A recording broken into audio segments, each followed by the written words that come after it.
Correct. 3. Cool. 32. 3 is apple, 32 is close. Correct. Correct. 4, moon. Correct. 14, flower. Correct. Correct. 33. 8 is airplane. Correct. 33 is road. Correct. 31 is gas. 10. Correct. 44. 44 is lake. 39. Correct. Good. What? 39. 39 is cat. Correct. 50. 50 is smile. Oh, it's got tweet or something in front of it. Yeah, that's Something correct. scratched out. Oh, okay. Good. Okay. I missed it. All right. Here I'm just going to go through the list backwards. Okay. Oh, thank you, man. I'm going to go through the list backwards. You stop me if I miss one. We'll just assume it's correct otherwise. Here we go. Backwards is zip not mop neat now. Snot mop. Guys are pouring me up. No. 50 is a scratch out and then smile. 49, love. 48, scary. 47, late. 46, dizzy. 45, wood. 44, lake. 43, sleep. 42, girls. 41, age. 40, hair. 39, cat. 38, dog. These are great words. These are fun. 37, house. 36, air. 35 is trees. 34, traffic. 33, road. 32, clothes. I'll jump over to 1 and come forward. Number 1 is blue. Number 2 is Pepsi. Number 3, which of course is the #1 killer of memory, Pepsi. What's it? No. Here we go. Number 3, apple. Number 4, moon. Number 5, puddle. 6, submarine. 7, rock. 8, airplane. 9, fish. Great words. 10, crimson. 11, horse. 12, pistol. 13, tank. 14, flower. 15, house. 16, table. Anyway, we got it. Wow.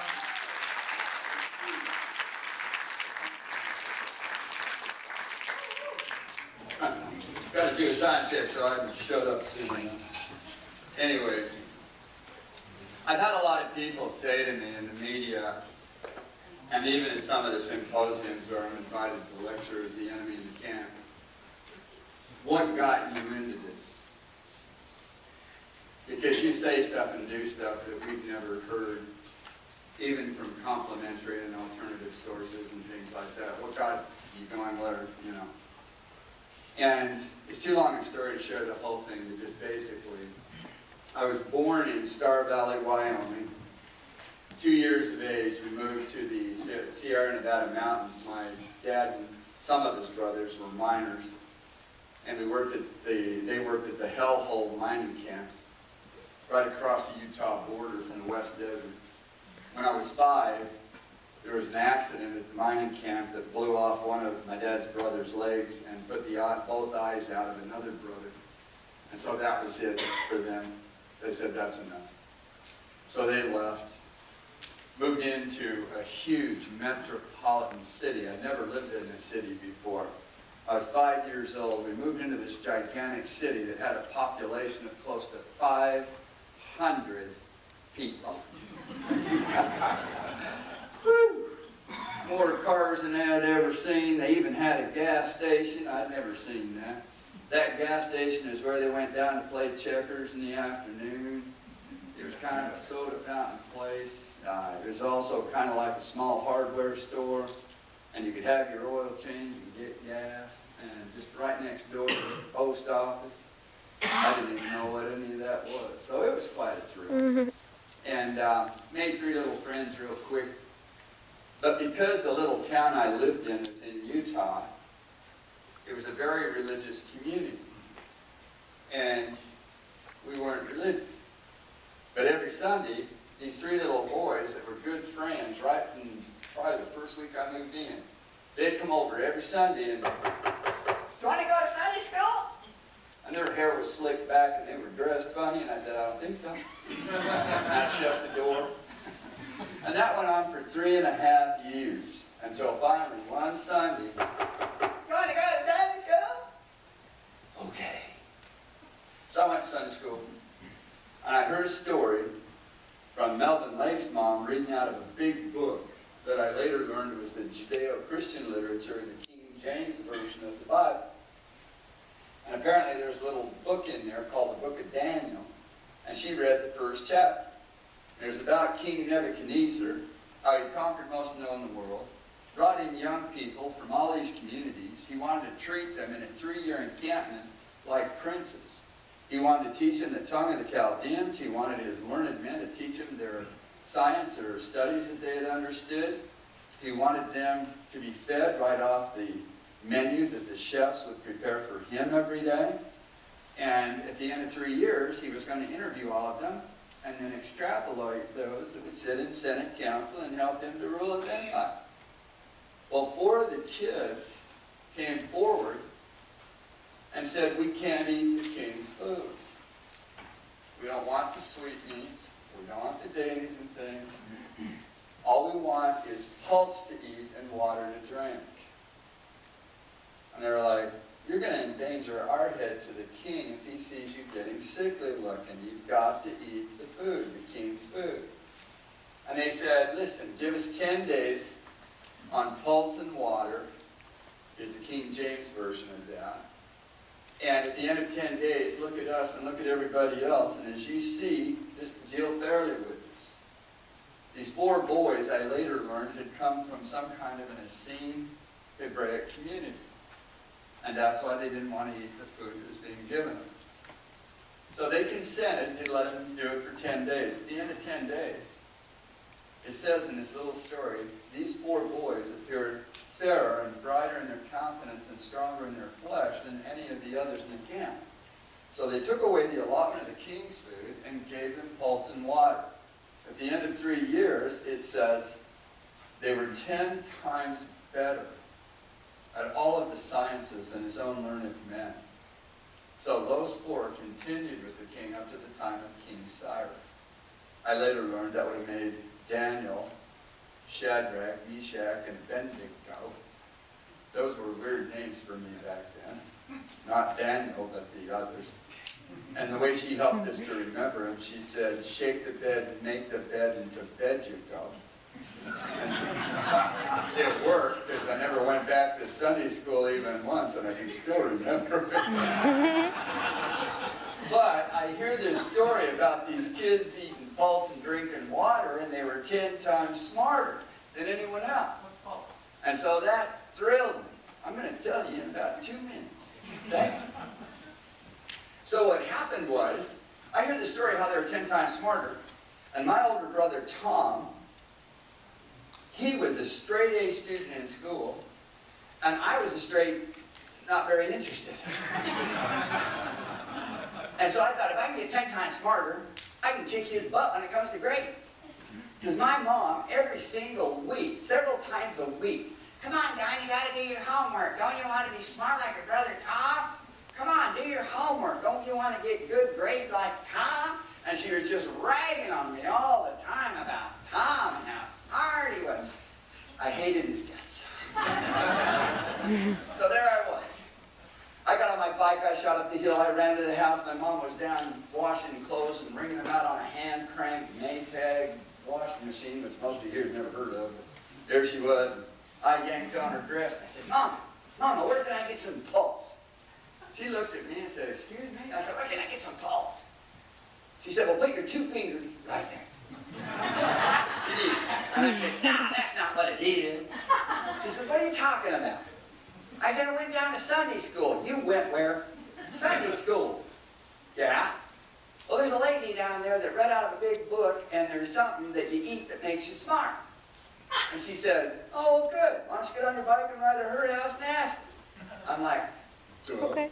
So I get on my bike, I ride over to the house, I knock on the door. "Mrs. Lake answered." "Mrs. Lake, where can I get some pulse?"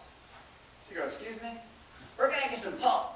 "You know, shake the bed, make the bed, to bed you go." And she smiled and said, "Oh, that.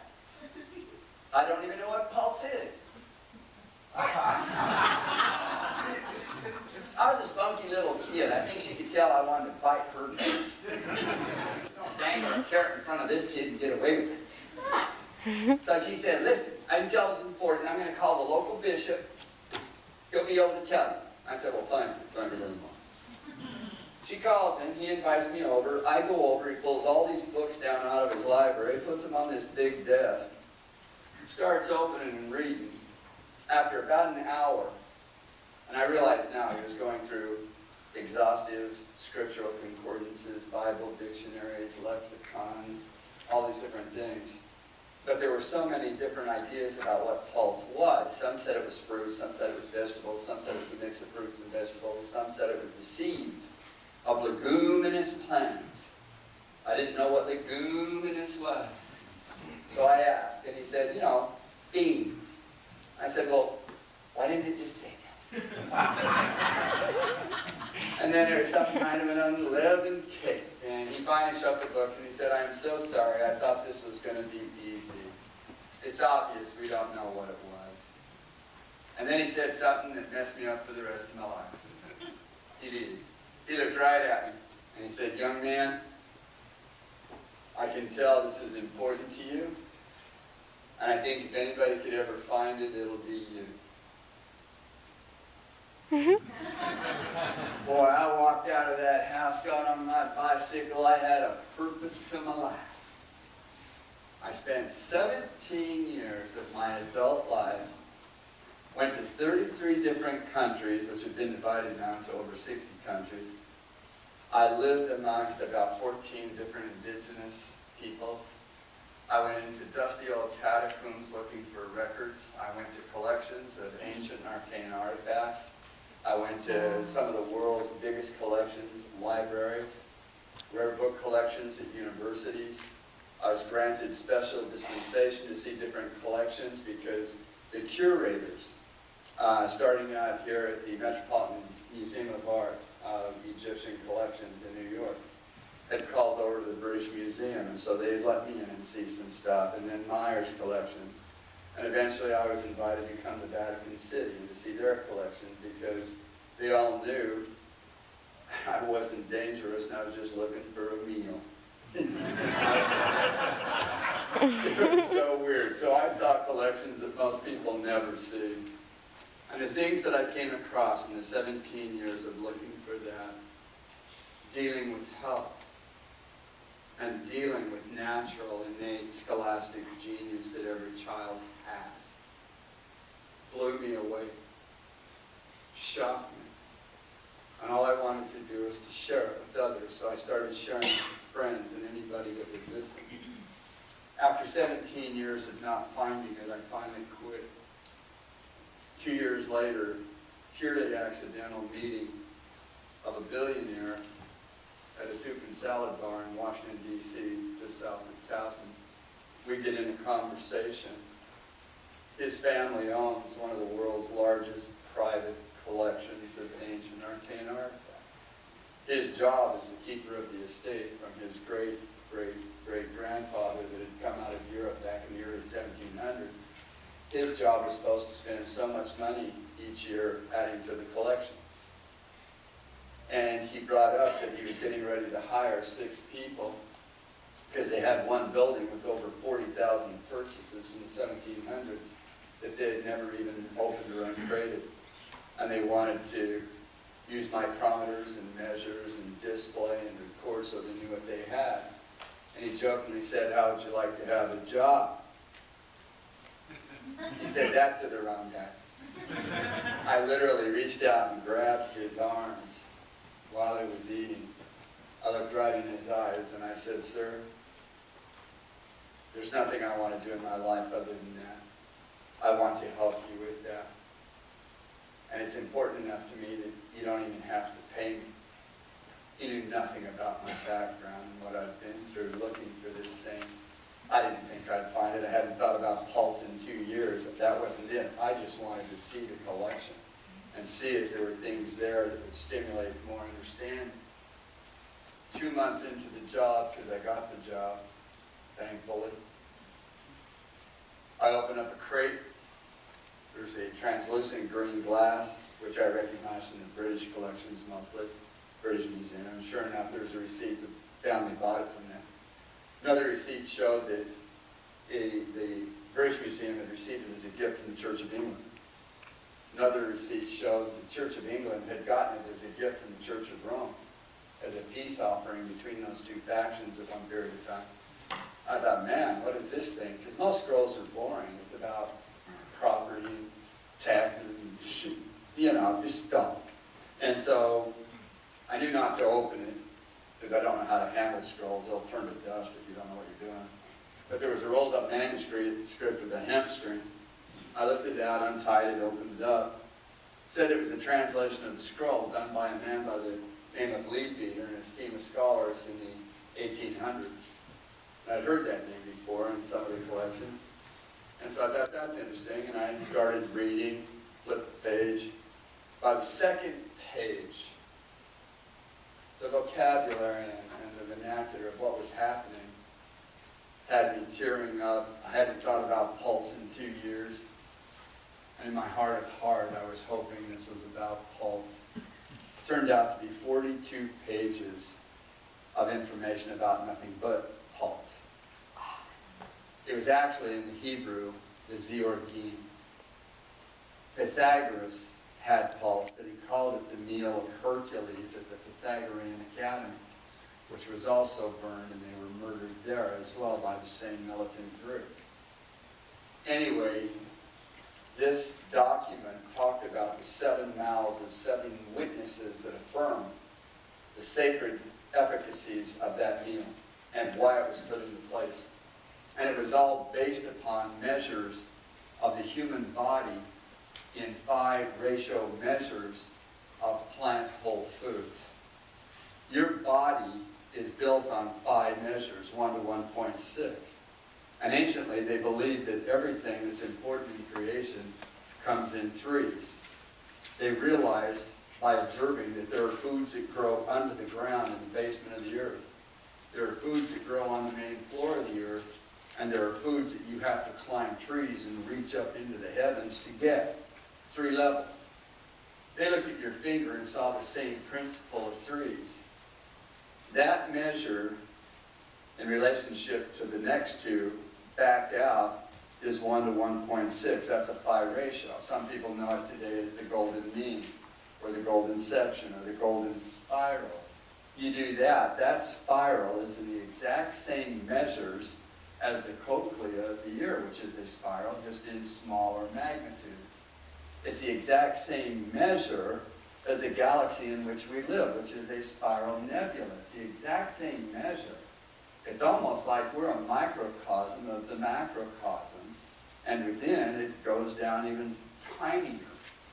But that parts of 3 in that measure is also your arm. If you take the measure of your finger, 1, 2, 3. The measure from your longest finger to the wrist, to the shoulder, back out, is 1 to 1.6. Same as your fingers. Your legs the same way. You take the measure of your foot to the knee, to the hip, back out, same as your arm, same as your finger. Your ancestors, the scholars, the men and women who observed these things, divided the body vertically. Bottom of the feet to the navel was the basement of the house. Navel to the throat was the main floor. Throat to the top of the head, finger and foot.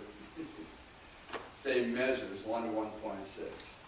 They divided the upper rooms that they called the heavens, which means even or raised above the rest of the library, temple, museum, teocalli. All the different cultures taught the same stuff. They just used different words. The word body comes from the word abode. It means place where you live. And you can do a reconstruction of the house in which you live. And you can do that repeatedly in intervals of time in its highest functional capacity. And that's what this is talking about.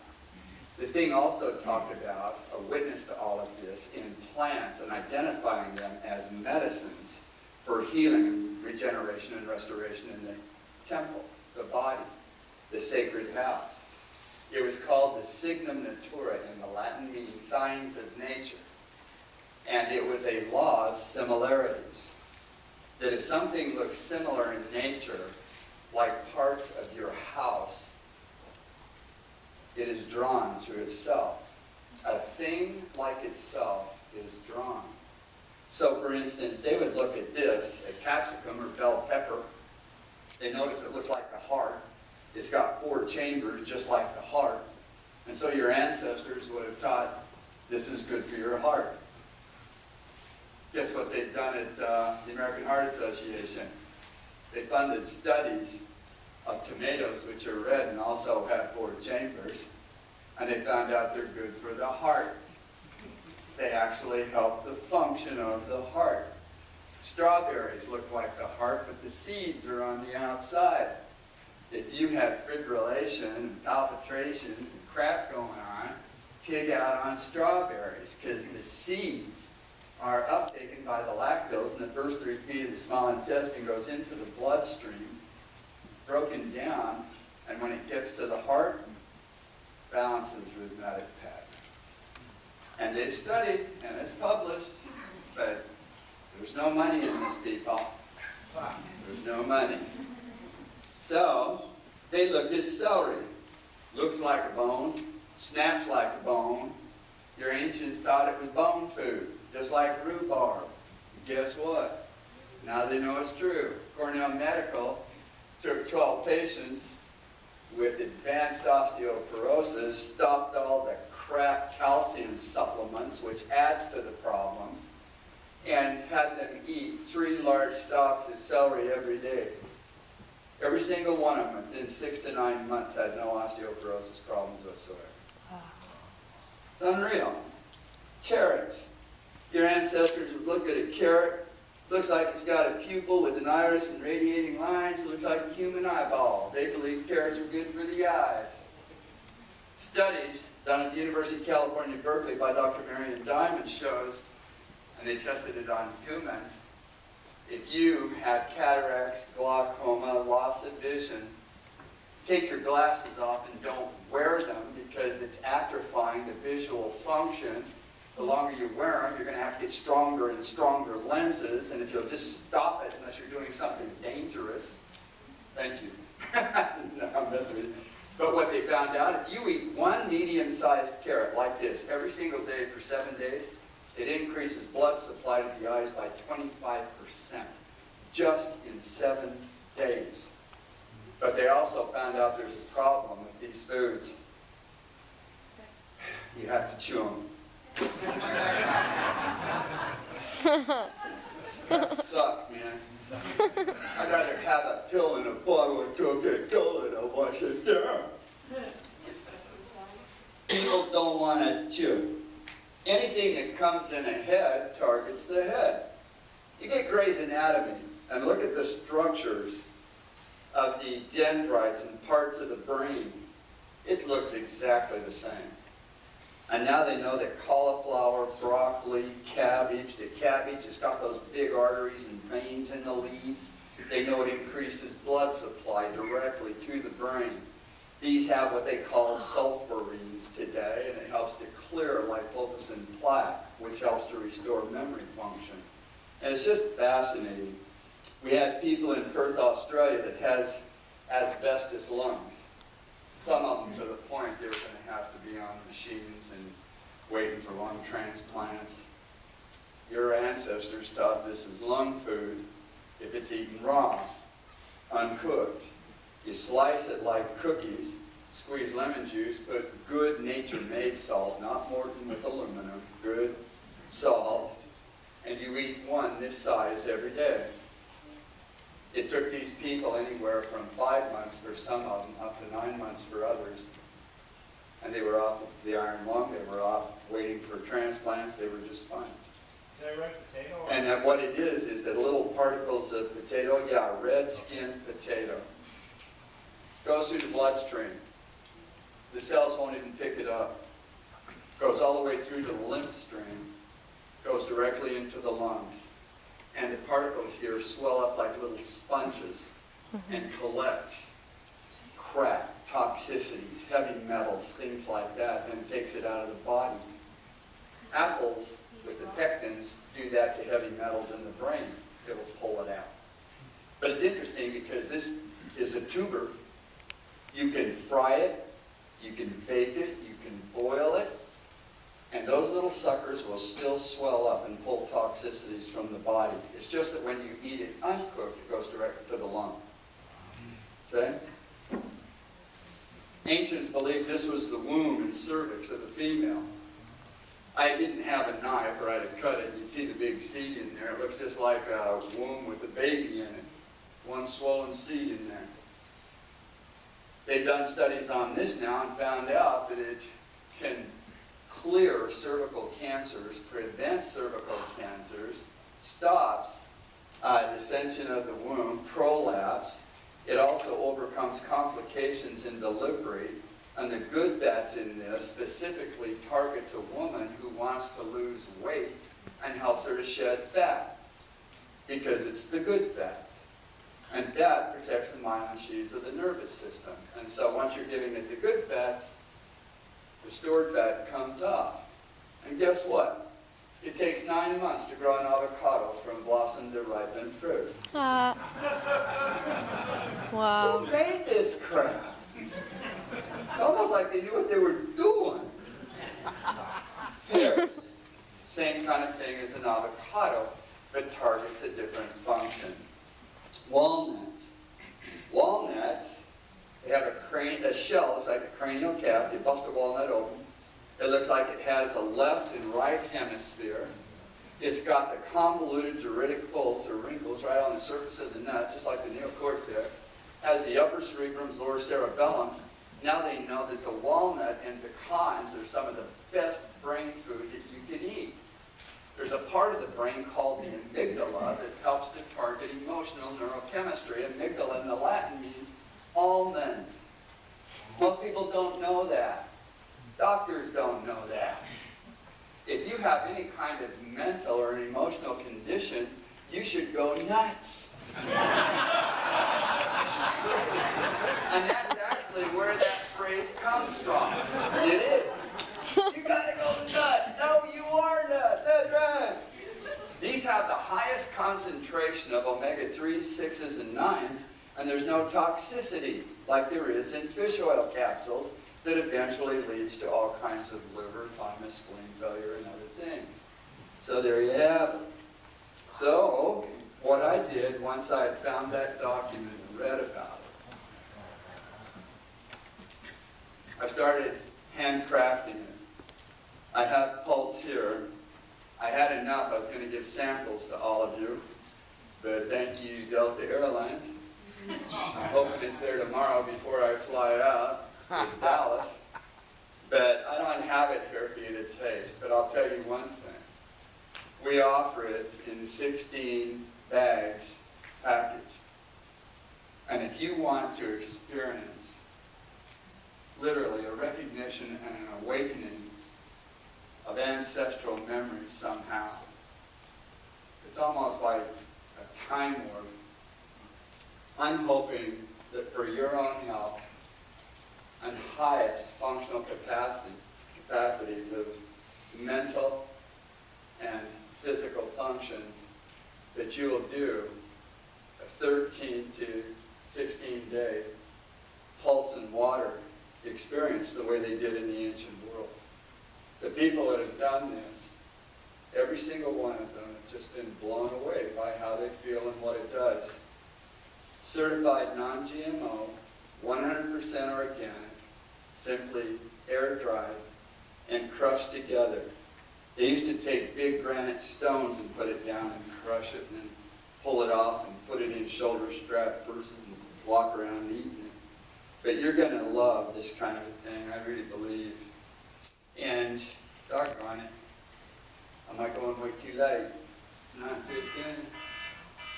Yeah. The police are here. Trying police. There's so much I wanted to share with you.